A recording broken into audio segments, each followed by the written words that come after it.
L'Académie nationale de pharmacie, ça ne vous dit peut-être rien et pourtant elle était présente à Dijon ce vendredi pour notamment travailler au progrès des sciences et des techniques touchant aux divers domaines de la pharmacie. Eh bien aujourd'hui, nous avons une réunion, une séance délocalisée de l'Académie nationale de pharmacie. Nous faisons tous les ans une séance dans une ville universitaire. L'année dernière, nous étions à Grenoble et cette année, nous sommes à Dijon et nous avons le plaisir de travailler avec les universitaires de la faculté de pharmacie de Dijon aujourd'hui.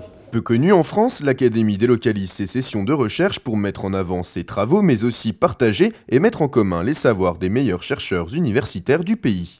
L'Académie de pharmacie, c'est une vieille dame puisqu'elle a été créée en 1803 et alors c'est une expertise scientifique au bénéfice de la santé publique.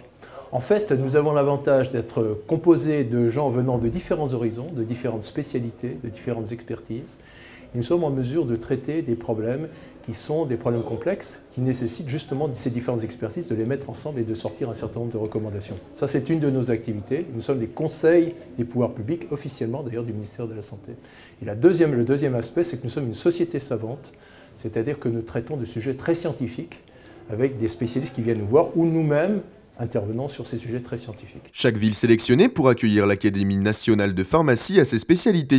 Dijon, ville d'innovation, notamment médicale, ne fait bien entendu pas exception à la règle. Je vais présenter l'Académie de pharmacie pour justement expliquer ce qu'elle est. Elle n'est sans doute pas suffisamment connue. D'ailleurs, c'est un axe qui est le nôtre, c'est de mieux nous faire connaître et surtout mieux faire connaître tous les travaux que nous avons. Et la deuxième partie, c'est la partie Dijon, avec deux aspects. Un premier aspect qui est fondé sur l'enseignement professionnel continu, en fait le développement professionnel continu. Il y a une spécificité ici à Dijon, c'est que les médecins et les pharmaciens travaillent ensemble pour donner cette formation. Et puis, deuxième élément, des aspects scientifiques et en particulier une spécificité de Dijon qui est autour de l'imagerie et de la manière de mieux définir un certain nombre de marqueurs, en particulier dans le cancer. Donc voilà les deux aspects, un aspect à la fois donc professionnel et de formation professionnelle et un aspect purement scientifique. Après Dijon, l'Académie nationale de pharmacie se rendra l'année prochaine dans une autre ville réputée notamment pour ses vins. Comme quoi l'Académie a beau être ancienne, elle ne perd pas le nord pour autant.